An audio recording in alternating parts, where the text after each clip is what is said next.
Welcome to It's Your Choice. Create Your Healthy Weight. Today's presentation is by registered dietitian Micheline Cormier and will review a case study on childhood obesity. Let's get started. Childhood obesity is a global epidemic of significant public health concern in developed countries. The number of obese children has almost tripled worldwide since 1990. In the U.S., it affects 13.7 million children and adolescents, which is almost 1/5 of children aged 2 to 19 years. It is defined by an excess of body fat that is associated with health concerns such as diabetes and heart disease. To diagnose overweight and obesity in children, we use the body mass index, or BMI, and the CDC growth charts. Overweight is defined as a BMI at or above the 85th percentile and below the 95th percentile for children of the same age and sex, while obesity starts at a BMI or greater to the 95th percentile. Why is childhood obesity such a concern? It is linked to serious health consequences like an increased risk of chronic illnesses, such as insulin resistance, diabetes, heart disease, some cancers. It is also associated with body image disturbances, lower self-esteem, and an increased risk for morbidity and premature mortality in teens. While genetic factors such as having parents who are obese, lack of sleep, and social environment like low socioeconomic status are linked to weight gain, eating and physical activity practices might be the most impactful and modifiable risk factors in the adolescent population. Essentially, eating diets high in calories and added sugars increase the risk of gaining weight because the energy consumed exceeds the caloric expenditure through exercise, metabolism, and growth needs. As a result, a sustained positive energy balance might be the main driver in the development of excess adiposity and obesity. Today's case study involves Jane, a 14-year-old female referred to us by her doctor for weight management counseling. For the last 6 years, she has consistently been gaining weight at the rate of 10 to 15 pounds per year. Her parents struggle to help Jane with her weight. She measures 5 feet 2 inches tall and weighs almost 153 pounds, and she is typically sedentary. Her medical history is significant for overweight, while her family history is positive for obesity, type 2 diabetes, and hyperlipidemia. She lives at home with her family and 2 younger siblings. The family often runs out of money for food before the end of the month. She eats 3 meals per day and snacks. Lunch is often eaten at school, while dinner can be at fast food restaurants to save time and money. She does not have any food allergies, has never received nutrition education, does not take part in the food shopping or preparation, and she does not take any medications or vitamins. Looking at her lab values, we notice that she has high fasting glucose, high LDL, and low HDL.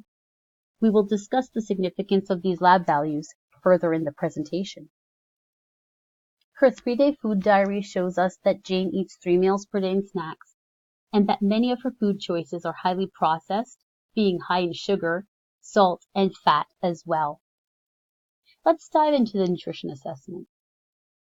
Growth is considered normal when stature falls between the 5th to 94th percentile on growth charts. Jane has a normal growth because her stature is at the 33rd percentile. While she is considered overweight by her weight for age percentile, she has obesity as evidenced by her BMI being above the 95th percentile. Additionally, she is shorter than 2/3 of the girls her age. There is therefore a possibility of android obesity, which increases her chances of chronic diseases. Based on her data, Jane's estimated caloric needs fall between 1,600 calories and 1,890 calories per day when calculated using Choose My Plate or the USDA DRIs for healthcare professionals. The analysis of our food record demonstrates that she exceeds her energy, protein, and fat needs. On average, she eats 1,000 calories more per day than recommended by the RDIs for a sedentary girl her age. This explains her significant and continuous weight gain from year to year. Additionally, she does not meet her needs for dietary fiber. She exceeds some micronutrient needs as well. Sodium is the most significant concern, reaching over 300% of her needs. The high sodium intake is likely a reflection of the large volume of food she eats, but most importantly, the food selection she makes at school and takeout restaurants, which are known to be higher in sodium. She's also deficient in some key micronutrients such as magnesium, vitamin D, and vitamin E. Recommendations to normalize macro and micronutrient intake will follow with the proposed meal plan. As mentioned earlier, Jane's blood work shows early signs of dyslipidemia with glucose intolerance. Given that her mother has high blood lipids and her father suffers from type 2 diabetes, Jane might have a genetic predisposition for these chronic illnesses.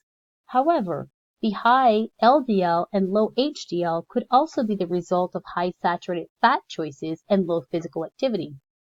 The high fasting glucose could be an early sign that Jane's intake is high in sugar and exceeds her caloric needs. In the end, Jane is diagnosed with two nutrition problems. Excessive energy intake related to daily consumption of high fat and high sugar foods, as evidenced by weight gain of 10 to 15 pounds in 1 year, and nutrition-related knowledge deficit related to poor food selection, as evidenced by a diet high in processed foods and low in fruits, vegetables, whole grains, and not meeting critical nutrient needs, such as vitamin D and vitamin E. In summary, Jane has obesity because she eats more energy than she burns. Recommendation will be made to alter the nutrient distribution in her diet, encouraging a more balanced intake. Let's review Jane's nutrition goals and meal plan. To improve her obesity, Jane is encouraged to adopt the following goals. Follow a 1,600 to 1,800 calorie meal pattern. Exercise at least 1 hour per day. Drink 8 to 10 cups of water per day.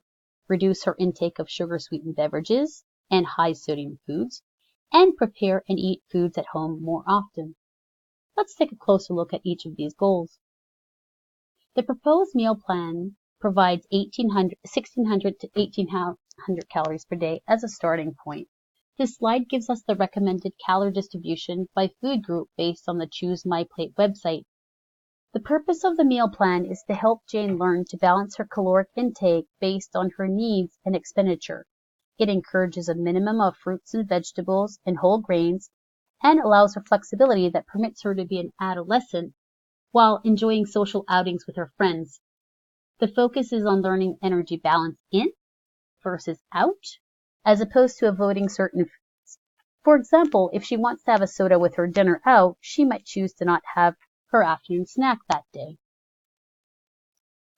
Here we have an example of a 3-day meal plan for Jane to follow and adopt. When designing breakfast, consideration was given to choices that would be age appropriate and easy for Jane to prepare. The goal is for Jane to learn the food groups, typical portion sizes, and be able to make appropriate food selections based on the exchanges that are encouraged within each meal. For example, if Jane prefers almond butter with a whole wheat English muffin, that could easily be substituted for 2 toasts with peanut butter. In general, breakfast should be balanced, providing 1 serving of dairy, half a serving of fruit, 1 serving of protein, and 1 to 2 servings of grains. Lunch options were also provided so that she could continue to eat lunch at school if she desired. For example, instead of French fries with her sandwich, she is encouraged to try soup or salad. This would help satisfy her appetite while keeping the energy in balance with her needs. Since Jane ate a snack in the afternoon, 1 is provided in her meal plan. Snacks should be considered an extension of meals and not an additional meal. For example, Jane could choose to have the snack in the afternoon on school days, but she might consider to skip it on the weekends in order to have a larger dinner when going out with friends. This is left to her discretion and gives her additional flexibility and responsibility for her healthy food choices. Dinner choices are liberal enough to allow adolescent-friendly food like tacos, fajitas, and burgers. At the same time, Jane and her family will be encouraged to cook more frequently at home to help save money and encourage healthier food selection. While the plan is for Jane, it could help the entire family learn to eat a more balanced diet. In summary, the proposed plan meets all of Jane's macro and micronutrient needs by providing 1,600 calories, 77 grams of protein, 50 grams of fat, 220 grams of carbohydrates, 25 grams of fiber, and 1,850 milligrams of sodium. It also provides the lower end of the recommendation, allowing some flexibility to Jane to add some of her favorite items without exceeding the maximum requirement. Daily fluctuations are normal, therefore a multivitamin might be considered in the future. Exercise plays a key role in energy expenditure and balance. Jane is encouraged to move more and exercise at least 1 hour per day. She could take a walk with family and friends or ride a bike after school. The importance is to move more. To further help, it is recommended to limit screen time on the computer and handheld devices to less than 2 hours per day. Studies have shown that girls who exceed this recommendation drink more sugar-sweetened beverages and have higher BMIs. Hydration is also important. Water is encouraged as it is filling and calorie neutral. It has also been shown to be an effective weight loss tool on its own. To further help, she is encouraged to reduce her intake of sugar-sweetened beverages like soda, since they have been linked to weight gain and childhood obesity. Increasing her water intake will help Jane reduce her sugary beverage intake. To lower sodium intake, Jane is encouraged to read food labels, choose lower sodium food options, and to prepare some foods at home as she can control the amount of salt in the food. Eating less frequently at fast food restaurants should help normalize her sodium intake as well. It will also help with portion control and provide social time with the family. Preparing foods at home have been associated with higher intake of fruits and vegetables and a lower BMI. Not only does involving children in the meal planning and cooking process foster healthy eating habits, it makes mealtime a positive social exchange. Cooking at home could also help save money. A positive environment can improve the chances of success. By working together, the entire family unit will learn healthier eating habits while Jane reduces her obesity. Since her family often runs out of money for food before the end of the month, they will also receive counseling on government food assistance programs and cooking and food budgeting skills to help further achieve the nutrition goals and reduce food insecurity. Here we have an example of the education handout tailored for Jane. It emphasizes choices as Jane has the ability to make healthier choices every day. It encourages hydration primarily through water, exercise and limiting screen time, a variety of nutrient-dense foods. It also reminds Jane that she is empowered to make healthy food choices and influence her environment to change accordingly. In the end, obese children can grow up to be obese adults.